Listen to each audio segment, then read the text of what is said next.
Halo, selamat berjumpa kembali teman-teman anggota eksklusif 10 pelatihan pengolahan pangan fermentasi dari Yayasan Nusantara Bioenzim Nusantara. Kali ini materi adalah tentang proses pembuatan cuka apel. Nah, alat-alat bahan sangat sederhana. Jadi ini bahannya adalah apel. Ini buah apel segar. Kita pilih buah apel yang jusnya banyak sama manis. Jangan jangan yang asam, jangan pilih yang asam ya, karena asam di dalam buah apel itu kan asam sitrat, sedangkan kita tidak membutuhkan asam sitrat, karena nanti asamnya adalah asam asetat, di mana itu diperoleh dari hasil fermentasi dari jusnya ini, dari kadar gulanya ini. Jadi anggapan beberapa teman-teman bahwa dipilih apel yang asam supaya nanti hasilnya asam itu adalah kurang tepat. Jadi kita pilih apel yang manis dan jusnya banyak. Kali ini kita pilih Royal Gala. Ini kemudian ini ragi Saccharomyces cerevisiae atau biasa dikenal Fermipan atau ragi roti. Kemudian bahan kedua gula pasir. Gula pasir ini hanya sedikit saja untuk menambah rasa manis saja. Oke, sedangkan alat-alat yang diperlukan ini adalah juicer, slow juicer. Kalau kita tidak mempunyai slow juicer, kita bisa menggunakan blender, boleh ditambah air sedikit, kemudian kita peras, kita saring dengan menggunakan kain saring yang bersih, kemudian kita akan peroleh jusnya. Atau kalau tidak mempunyai blender atau slow juicer, kita bisa menggunakan parut. Jadi buah apelnya ini diparut, sehingga nanti diperoleh cairannya, kita ambil cairannya, jusnya itu. Itu alat pertama. Peralatan kedua adalah toples kaca yang saya dapatkan di toko peralatan dapur, harganya cukup murah, sekitar 30.000. Jadi nanti kita akan modif menjadi bioreaktor sederhana. Jadi sebetulnya ini ada tutupnya seperti ini. Dari tutupnya ini kemudian saya bor menjadi 2 lubang untuk supaya bisa masuk selang. Jadi nanti akan ada 2 selang yang kita masukkan di reaktor tersebut. Tuh. Setelah itu kita peralatan ketiga adalah pompa aerator. Ini kita beli di toko akuarium,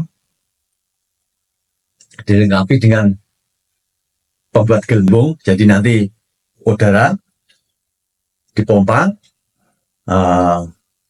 sehingga keluarnya di reaktor ini sudah dalam bentuk gelembung-gelembung seperti ini kira-kira. Nah, ini bergelembung itu. Sedangkan peralatan yang keempat yang sangat penting adalah saringan bakteri.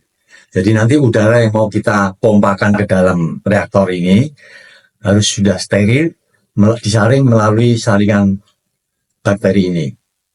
Jadi sistem kerjanya nanti seperti ini. Jadi ini udara yang mau dipompa oleh pompa aerator ini.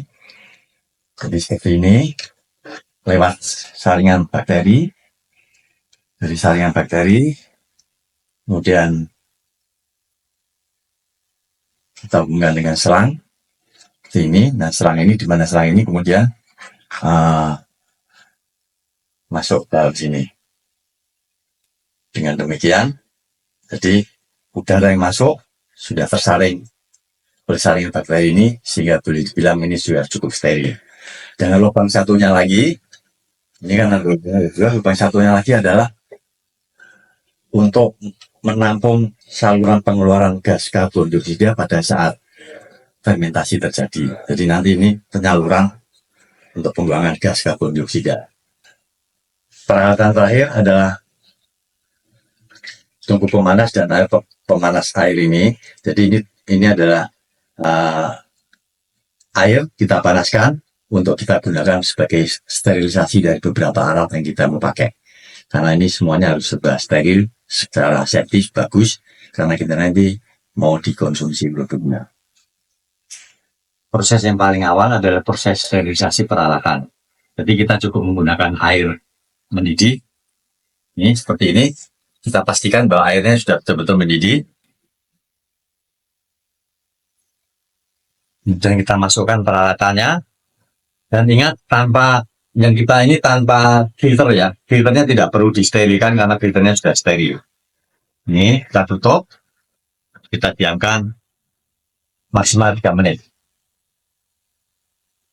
Dan jusnya semua juga kita sterilkan. Jadi ini kita tuangkan air panas ya, dari termos. Ini semuanya. Kemudian kita buka.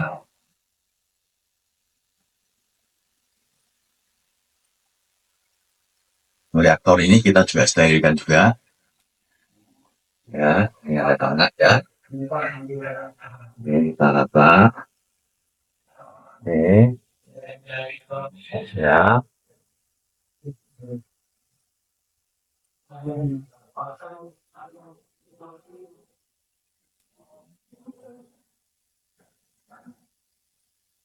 Ya, ini adalah pembuatan jus. Jadi apelnya kita potong menjadi kecil-kecil.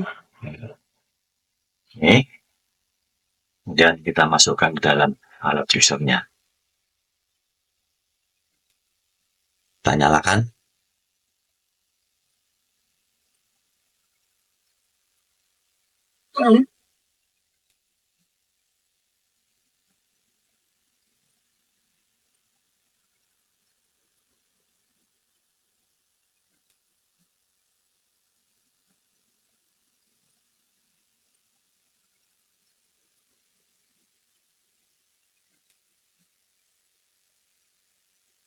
Kita persiapkan raginya.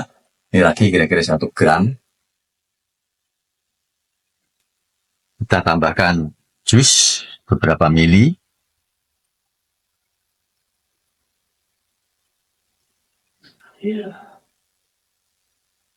Kita aduk, kita larutkan, kita diamkan beberapa menit supaya dia hidup. Berikutnya, jus yang kita peroleh, kita tuangkan ke dalam toples yang sudah kita modifikasi menjadi bioreaktor ini sampai kira-kira 3/4-nya.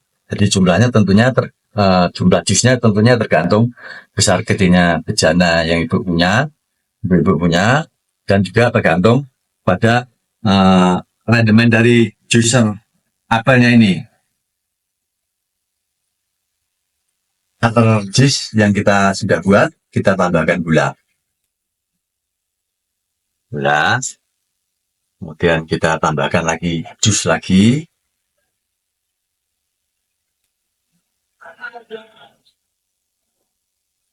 Ya, kemudian kita aduk rata, baru nanti kita masukkan ke dalam bejana bioreaktor ini. Apel yang kita sudah tambah gula dan jus, jumlah sudah banyak, kita sudah aduk, kita masukkan ke dalam bejana.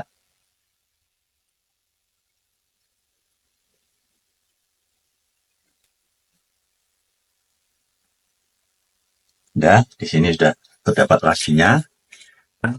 Tutup kita pasangkan. Nih, lihat. Nah, ini yang selang satunya ini tidak usah terlalu dalam, sedangkan ini harus tenggelam. Tenggelam sampai ujungnya. Ya, apa? Kemudian yang ini masuk ke dalam lautan alkohol 75% sampai terendah. Sebentar ya. Ini selang satunya kita pasangkan filter bakteri, kemudian kita hubungkan dengan aerator, pompa aerator.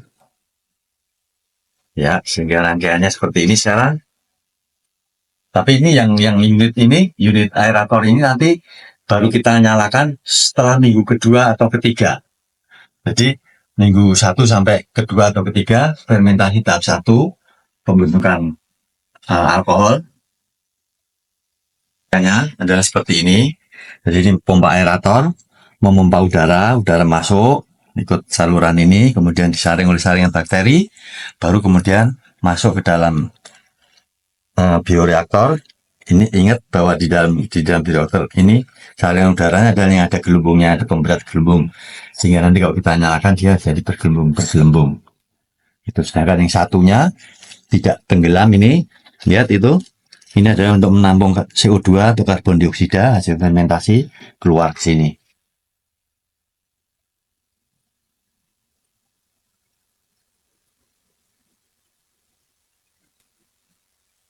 Ini proses fermentasi sudah berlangsung selama 2 minggu. Selama proses 2 minggu ini terjadi perubahan alkohol dari gula, dari jus apel diubah menjadi alkohol, dan karbon dioksida keluar dari sini. Alkoholnya sekitar antara 12%, maksimal 14%. Jadi ini kita lihat terbentuk satu cairan di bening. Ini kaya dengan alkohol. Kemudian bawahnya ada endapan. Endapan ini terdiri dari bagian-bagian fraksi berat dari jus apel bercampur dengan sel-sel ragi yang mati. Ini ada hal normal, nggak apa-apa. Nah ini nanti setelah periode 2 minggu ini, tahap kedua adalah periode 2 minggu yang kedua, saya akan tambahkan starter atau biakan asam cuka apel yang masih mengandung bakteri yang masih hidup, jadi belum dipasteurisasi. Ini organik, apple cider vinegar organik.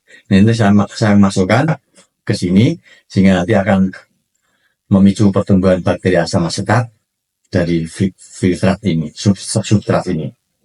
Ini saya buka dulu. Saya akan tambahkan sekitar 3 sendok teh. Jumlahnya tidak terlalu penting sebetulnya. Buka ya, tercium aroma wine yang sangat lezat sekali.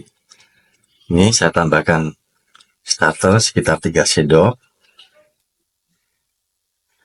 Tuh, 2, 3, ya cukup. Kemudian segera saya tutup kembali.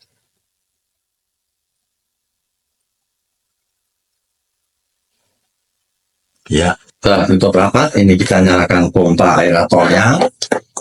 Ini, nah dia akan keluar dengan menggelindung ini.